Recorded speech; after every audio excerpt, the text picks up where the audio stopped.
말씀과 함께하는 따뜻한 오늘 큐티온.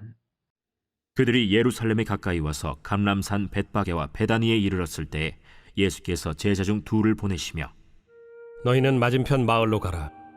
그리로 들어가면 곧 아직 아무도 타보지 않은 나귀 새끼가 매어 있는 것을 보리니 풀어 끌고 오라. 만일 누가 너희에게 왜 이렇게 하느냐 묻거든 주가 쓰시겠다 하라. 그리하면 즉시 이리로 보내리라.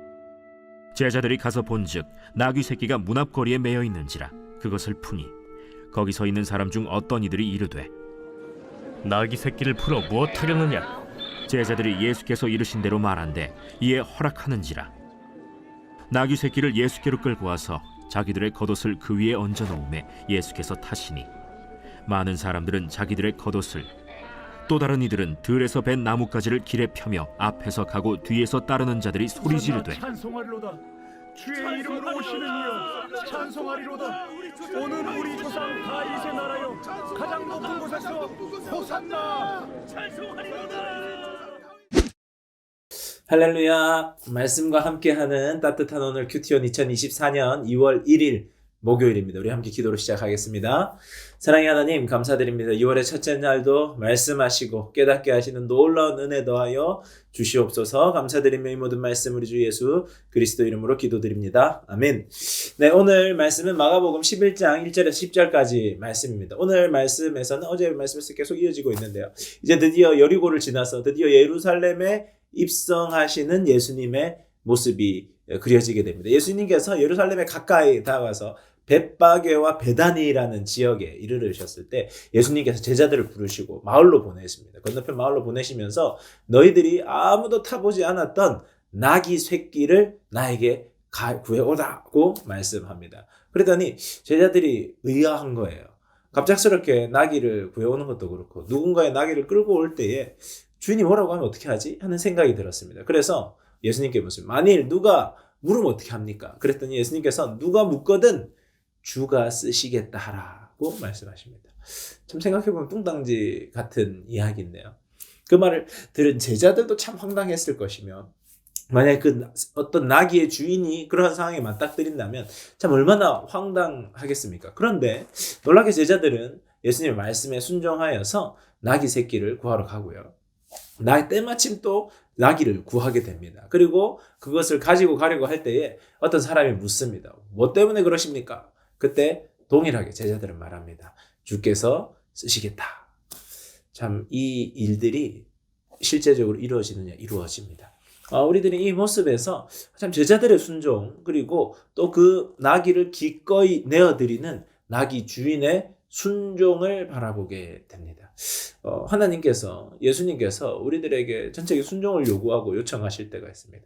우리는 이해되어야 순종하지만 하나님께서는 나보다 크시고 내가 현재적 시점에서는 다 이해하지 못하는 상황이 있을 수 있습니다. 그러하기 때문에 나보다 크신 하나님의 뜻을 의뢰함으로 그것에 순종함으로 내가 순종하여 나아갈 때가 필요하다는 겁니다. 그리고 창조주 하나님께서 이끌어 주실 때 우리가 기꺼이 순종할 수 있는 마음이 필요하고 그 순종을 통하여 하나님은 하나님의 일을 이루어 가십니다. 우리들이 순종 잘하고 있느냐? 이 시대가 참 순종하기 힘든 시대를 우리가 살고 있지 않습니까? 하나님은 말씀으로 무엇을 말씀하시냐? 무엇을 알게 하시느냐? 우리들이 그것에 순종할 때 하나님의 일들이 열려지게 되는 것을 보게 됩니다. 내가 기대치 않았던 주의 역사가 이루어지는 것을 보게 된다는 겁니다. 예수님께서는 그 나귀를 통하여서 나귀를 타고 예루살렘으로 입성하십니다. 이것은 구약성경 스가랴 9장 9절 나귀를 타고 이 땅 가운데 오신 왕에 대한 말씀의 성취입니다. 그러니까 예수님께서는 그 나귀 한 마리 타는 것조차도 말씀을 성취하시면서 그 길을 걸으시는데요. 우리들이 생각할 때 예수님이 이 땅 가운데 왕으로 오셨다고 하시거든요. 그런데 원래 왕은 어떻습니까? 왕은 전쟁을 치르고 의기양양하게 어마어마하게 화려한 행렬을 앞세우고 백마를 타고 높은 곳에 높은 안장에 앉아서 주위를 호령하며 고개를 빳빳이 들고 들어오는 것이 우리들이 흔히 생각하는 왕입니다. 그는 우리를 다스리는 왕이에요. 우리를 그분의 발 아래에 두는 왕입니다. 그런데 예수님께서 왕으로 오셨는데요. 왕으로 오셔서 가장 작은 어린 나귀를 타고 오셨습니다. 전쟁을 이끌기 위한 백마를 타지 않으셨습니다. 그는 왕이셨는데 어떤 왕이셨느냐? 겸손의 왕이셨어요. 평화의 왕이셨습니다. 낮아짐의 왕이셨어요. 자기를 내어줌의 왕이셨습니다.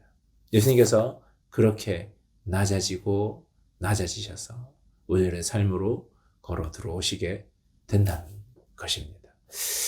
나귀를 타고 오신 예수님의 모습 속에서 평화를 심고 겸손히 사람들을 섬기시는 예수님의 모습을 보게 됩니다. 자신의 낮아짐, 자신의 희생을 통하여서 우리에게 생명을 주는 일을, 우리에게 사랑을 주는 일을, 우리에게 평화를 주는 일을 예수님이 행하신 것입니다.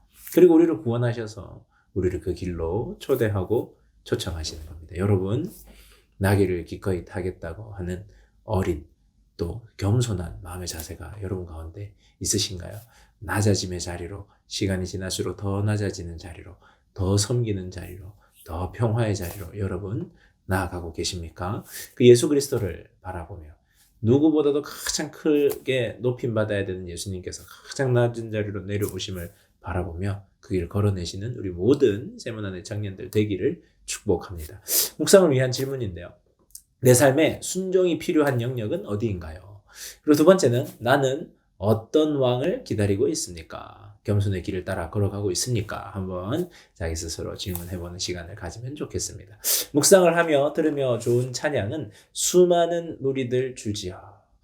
예수님이 이 찬양 제가 몇 번 이렇게 추천했었는데요. 예수님의 걸어가신 그 길을 바라보면 참 많은 무리들이 줄지어 예수님을 따르고 그 예수님이 그 놀라운 일들을 행하신 그 찬양을 하면서 그 예수님의 스토리들을, 예수님의 이야기를 머릿속으로 그려보시는 우리 모든 청년들 되기를 바랍니다. 우리 함께 기도하겠습니다.